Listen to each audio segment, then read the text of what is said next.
पहले तो मैं सभी गांव वासियों को तहे तहे दिल से नमो बुद्धाय, जय भीम, जय समाजवाद।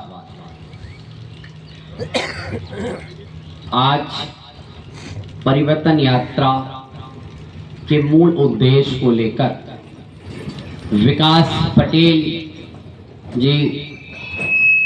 पटेल चौधरी मेरे बड़े भाई, जो परिवर्तन यात्रा को ये पूरे देश और प्रदेश में लेकर 4 मांगों को लेकर पूरे देश में लोगों को जागरूक कर रहे हैं। और ये 2014 से लेकर 2026 आ गया है। सरकार के कहे हुए वादे अभी तक पूरे नहीं हुए। मैं रिक्वेस्ट करती हूँ ये डीजे बंद करवा देंगे, क्या बोल रहे, बहुत ही बज रहा। सबसे बड़ी बात यह है कि परिवर्तन यात्रा क्यों निकाल रहे हैं हम। इसका उद्देश्य, इसकी गाइडलाइन हम सबको पता होनी चाहिए। हम गरीब लोग हैं, हम अल्पसंख्यक से आते हैं, हम दलित हैं, पिछड़े हैं, हम ओबीसी हैं, हम माइनॉरिटी हैं। क्या इनको जीने का अधिकार नहीं है? क्या इनको आरक्षण लेने का अधिकार नहीं है? क्या इनको, किसान को इनका कर्ज माफ नहीं हो सकता? क्या इनके बच्चे को फ्री शिक्षा नहीं मिल सकती? क्या इनका बच्चा विदेश जाकर नहीं पढ़ सकता? क्या महंगाई कम नहीं हो सकती? एक कोई आदमी इसमें से खड़ा होकर बताए कि 2014 से लेकर और 2026 आ गया है, सरकार ने कितने काम आपके लिए किए? कितने काम किए? आपका बच्चा लंदन पढ़ने गया क्या? आपका बच्चा अमेरिका पढ़ने गया क्या? नहीं गया। आपका बच्चा आईएएस और पीसीएस बन पाया क्या? क्या डीजीपी की रैंक में आया पाया क्या? कोई किसान का बच्चा इस देश का प्रधानमंत्री बन पाया क्या? कोई दलित का बच्चा इस प्रदेश का मुख्यमंत्री बन पाया क्या? कोई ओबीसी का बच्चा क्या इस लोकसभा सदन का स्पीकर बन पाया क्या? नहीं बन पाया। और यहां पर यह बात होती है, जो जितने बड़े नाम वाला है, जो जितने बड़ा टैग वाला है, वो उसी का सपोर्ट करेगा। अगर से सामने वाला बाबू साहब विधायक हुई है तो अपने ही जाति का सुनी है, तो हर ना सुनिए। ये ऐसी तो रणनीति चल रही है नेताओं की। हम अपना कीमती वोट देकर जिसको सड़क से सदन तक भेजते हैं, वही व्यक्ति हमें सड़कों पे रौंदता है, हमारा आरक्षण खा जाता है, हमारे हक की जमीन खा जाता है। क्या इसका विरोध नहीं करोगे? करोगे नहीं करोगे? कब लड़ोगे? मेरा काम भाषण देना है, भाषण देकर चले जाएंगे। लड़ेगा कौन? जमीन पे उतरेगा कौन? अपनी मातृभूमि को बचाएगा कौन? संविधान को बचाएगा कौन? लोकतंत्र को बचाएगा कौन? आप बचाओगे। आप तो हम कहते हैं सरकार की कोई गलती नहीं, तो आप कहोगे सलमा बहुत बड़ी बेवकूफ इंसान है।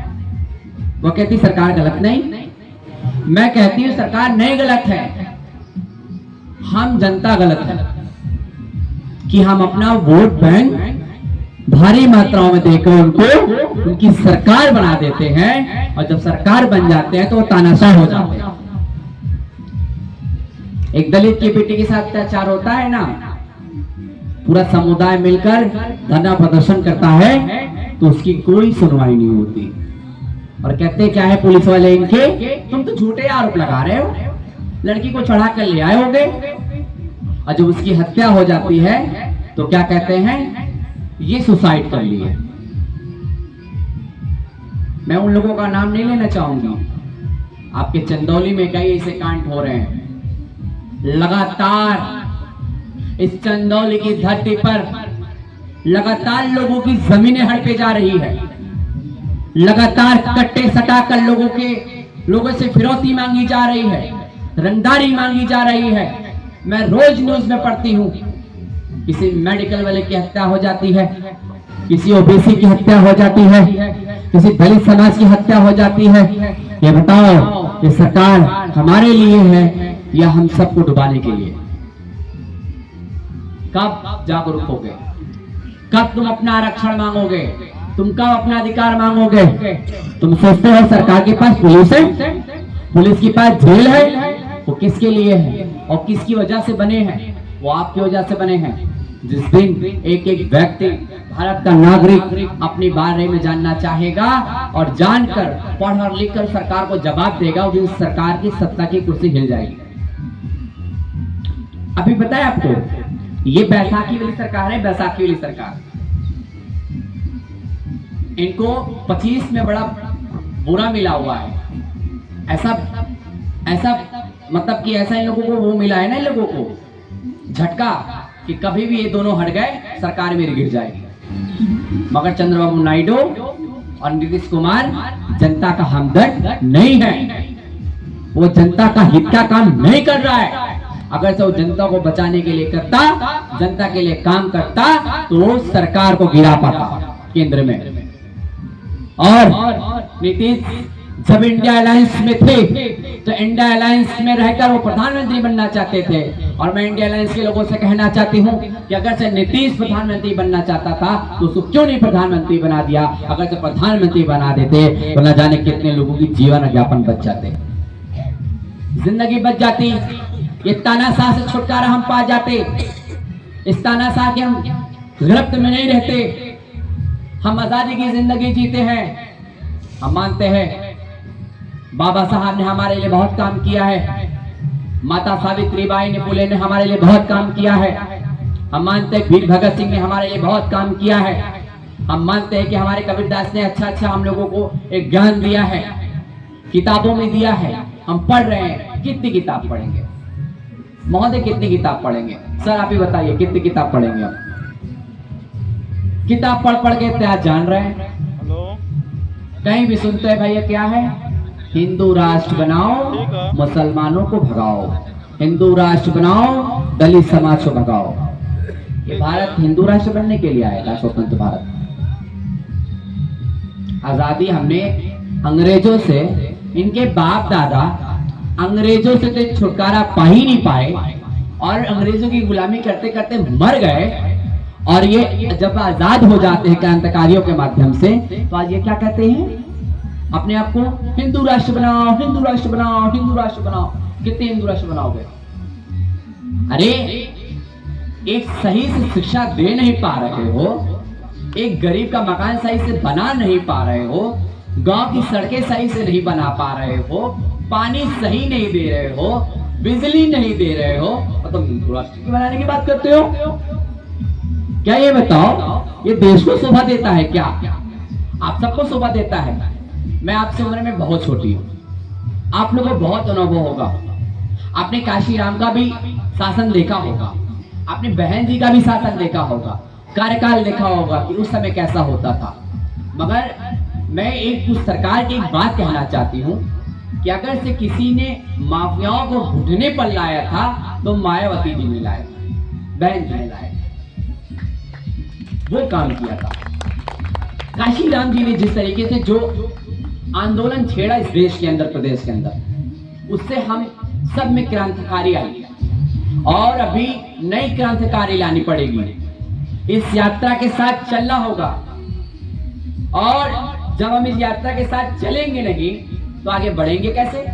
सरकार से लड़ेंगे कैसे? सरकार से जवाब कैसे मांगेंगे?